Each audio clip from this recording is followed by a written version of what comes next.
Two studies in which you have to do what? Search reference books. You have to read and read and read. I mean, you have, if you're taking history seriously in a university, you have literally thousands of pages of assignments each week. See, thousands. You've got to cover pages and pages and pages of material. You have to read like mad. And same with law. I mean, that's what wrecks law students. I mean, in law school, of course, it's bad enough for engineers, I admit, but law students, they have these huge volumes, you know, and they have to be going through these things. It's memory work. It's all this. You have to know what somebody said or what somebody did. See? So the same way with history. If you want to get history the way it wasn't, well, you don't have to read. You just read one book. See? The history of the order, the history of our glorious order, 50 pages. See? And our glorious order started with there was a miracle. See? Our Lady appeared to somebody, and then wham, we started. See, then there was a constant series of miracles all the time. And everybody was at all times extremely holy until it came to us.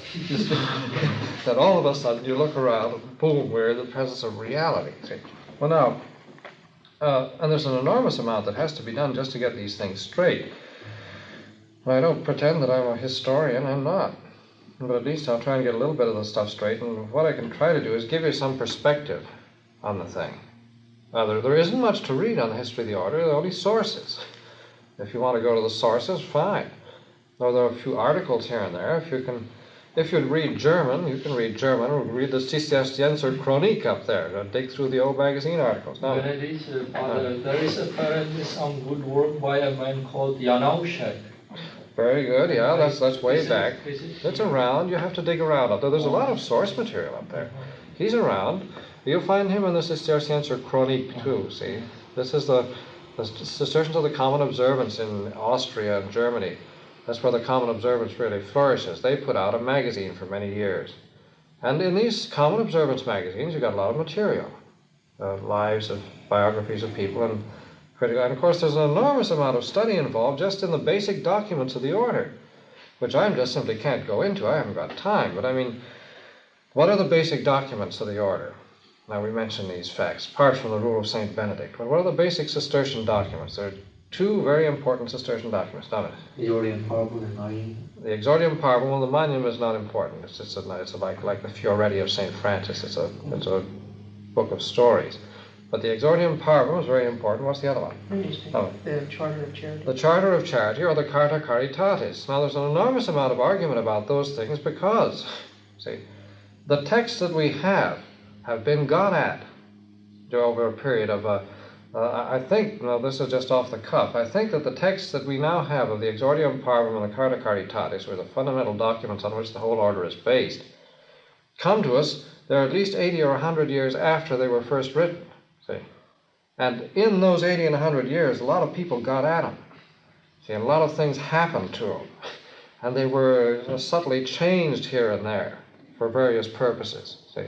Now, there's a great deal of study on that. Now, there are all sorts of arguments back and forth, whole books about this Carta Caritatis. What was the original version? What did St. Stephen Harding originally say in this thing?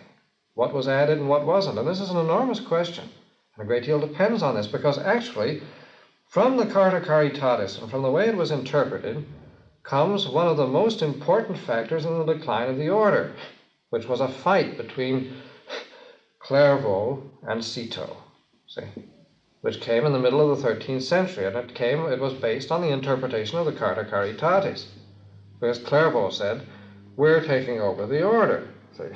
And Citeaux says, you can't, it's in the Carta Caritatis. And Clairvaux says, well, our version of the Carta Caritatis says that Citeaux takes a back seat. See? And so you had a lot of trouble with that. And this is a very important point. And then this other thing, the Exordium Parvum. What's the Exordium Parvum? What's that? It's a list of decisions of the first General Council. Not quite, not quite. It's actually, it's a narrative.